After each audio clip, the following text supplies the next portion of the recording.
আমরা দেখি যে নির্বাচন নিয়ে বিভিন্ন ধোঁয়াশা তৈরি করা হচ্ছে, ডিসেম্বর না জুন না মার্চ, এক এক সময় এক একটা কথা বলা। এটা তো আমাদের মানে শেখ হাসিনার কিছু কথাবার্তার সাথে মানে এটার মানে মিল পাওয়া যায়। কেন এটা হবে? অন্তর্বর্তীকালীন সরকার শহীদের রক্তের উপর গঠিত সরকার। অন্তর্বর্তীকালীন সরকার অকাতরে জীবন দান করে শিশু, কিশোর এবং তরুণদের এবং মহিলাদের এবং রিক্সা শ্রমিকদের রক্তের উপর গঠিত সরকার। অন্তর্বর্তীকালীন সরকার 16 বছর বিএনপির নেতৃত্বে গণতান্ত্রিক সংগ্রামের যে আপসীন ধারা, যে ধারায় গুম, খুন, ক্রস ফায়ারের মধ্যে দিয়ে আপনার গঠিত এই সরকার, যে মানে গুম, খুন, ক্রস ফায়ার মধ্যে দিয়ে যে অরাজকতা তৈরি করেছিল হাসিনা, সেটাকে মানে সেই হাসিনাকে পরাজিত করে গঠিত অন্তর্বর্তীকালীন সরকার। তো সেই সরকার জনগণের কাছে স্পষ্ট সুনির্দিষ্ট তারিখ দিয়ে বা মাসের কথা বলে তারা একটা নির্বাচনী প্রক্রিয়া আপনার তৈরি করবে।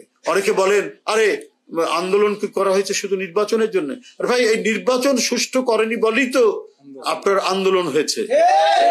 অবাধ সুষ্ঠু নির্বাচন নিশ্চিত করেনি শেখ হাসিনা। তার মানে সেই অমল ধবল গদি রক্ষার জন্য তিনি দেশকে একটা কারবালায় পরিণত করেছিলেন, রক্ত ঝরা কারবালায় পরিণত করে তিনি ক্ষমতা টিকিয়ে রাখার চেষ্টা করেছিলেন।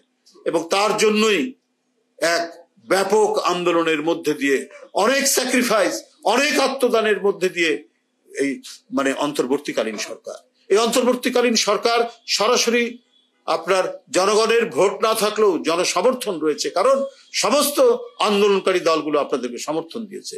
তো সেই যখন আন্দোলনকারী দলগুলো আপনার নির্বাচনের কথা বলছে যে আপনার শুধু নির্দিষ্ট সময় দিন এবং একটা নির্দিষ্ট সময়ের মধ্যে দিন যাতে এই নির্বাচনটা প্রলম্বিত না হয়, কিন্তু তখন বারবার কখনো আমরা ডিসেম্বর শুনে আবার কখনো শুনছি যে মার্চ, আবার এসে চলে যাচ্ছে জুন।